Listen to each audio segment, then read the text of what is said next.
பாமக தலைவராக ராமதாஸ் செயல்படுவார் என்று அக்கட்சியின் பொதுக்குழுவில் தீர்மானம் நிறைவேற்றப்பட்டுள்ளது. கூட்டத்தில் உரையாற்றிய ராமதாஸ், பாமக தொண்டர்களின் மனம் விரும்பும் கூட்டணி நிச்சயம் அமையும் என்று கூறினார். விழுப்புரம் மாவட்டம் பட்டானூரில் பாமக சிறப்பு பொதுக்குழு கூட்டம் அக்கட்சியின் நிறுவனர் ராமதாஸ் தலைமையில் நடைபெற்றது. இந்த கூட்டத்தில் ராமதாஸின் மகள் காந்திமதி, மாவட்ட செயலாளர்கள், தலைவர்கள் என சுமார் 4000 பேர் பங்கேற்றனர். இதில் பாமக தலைவராக ராமதாஸை தேர்வு செய்து தீர்மானம் நிறைவேற்றப்பட்டது. சட்டமன்ற தேர்தலில் கூட்டணி அமைக்கும் அதிகாரத்தை ராமதாஸுக்கு வழங்குவது, பொதுக்குழுவுக்கு நிறுவனரை கட்டாயம் அழைக்க வேண்டும் என்பது உள்ளிட்ட 37 தீர்மானங்கள் நிறைவேற்றப்பட்டன. விழாவில் உரையாற்றிய ராமதாஸ், இது காசு கொடுத்து கூட்டப்பட்ட கூட்டம் இல்லை என்று கூறினார். கூட்டணி அமைக்க தலைவரான தனக்கு பொதுக்குழு அதிகாரம் வழங்கியதால் பாமக தொண்டர்களின் மனம் விரும்பும் கூட்டணி நிச்சயம் அமையும் என்று கூறினார். நான் ஒரு டாக்டர், உங்கள் மனங்களிலேயே எக்ஸ்ரே பிடிச்சிடுவேன், எக்ஸ்ரே எடுத்து பார்த்துடுவேன் உங்கள் மனங்களை. அதனாலே நீங்கள் விரும்புகின்றவாறு நீங்கள் ஒரு நல்ல கூட்டணியை நாம் ஏற்படுத்துவோம். அதற்கான ஒப்புதலை பொதுக்குழுவாகிய நீங்கள், அந்த அதிகாரத்தை பொதுக்குழுவாக நீங்கள் எனக்கு கொடுத்திருக்கின்றீர்கள். அதை சிறப்பாக நான் செய்வேன் என்று இந்த நேரத்திலே உங்களுக்கு உறுதியளிக்கின்றேன். 10.5% இடஒதுக்கீட்டை பொறுத்தவரையில் இருக்கும் தரவுகளை வைத்தே முதலமைச்சரால் நடைமுறைப்படுத்த முடியும் என்றும் தெரிவித்தார்.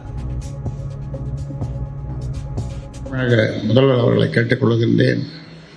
நீங்கள் 10.5 சாதாரணமாக ஒரே வாரத்திலே கொடுக்க முடியும். இருக்கின்ற தரவுகளை வைத்துக்கொண்டு நீங்கள் கொடுக்க முடியும். ஆனாலும் இது செய்ய மறுக்கின்றீர்கள். முன்னதாக அன்புமணிக்கு எதிரான கட்சி ஒழுங்கு நடவடிக்கை குழுவின் அறிக்கையை ஜி.கே. மணி வாசித்தார். அப்போது அன்புமணி கட்சிக்கு விரோதமாக செயல்படுவதாக ஒழுங்கு நடவடிக்கை குழு கருதுவதாக கூறினார். ராமதாஸ் வீட்டில் ஒட்டு கேட்கும் கருவி வைத்தது, பொதுக்குழு என்ற பெயரில் கூட்டம் நடத்தி ஒரு இருக்கை போட்டு நிறுவனரை அவமானப்படுத்தியது அநாகரிகமான செயல் என்றும் சாடினார். பாமகவில் பிளவை ஏற்படுத்தும் வகையில் அன்புமணி செயல்படுவதாகவும் ஜி.கே. மணி தெரிவித்தார். இதேபோன்று அன்புமணி மீது 16 வகையிலான குற்றச்சாட்டுகளை சுமத்தி அவர் மீது ஒழுங்கு நடவடிக்கை எடுத்த ராமதாஸுக்கு பரிந்துரை செய்யப்பட்டிருக்கிறது.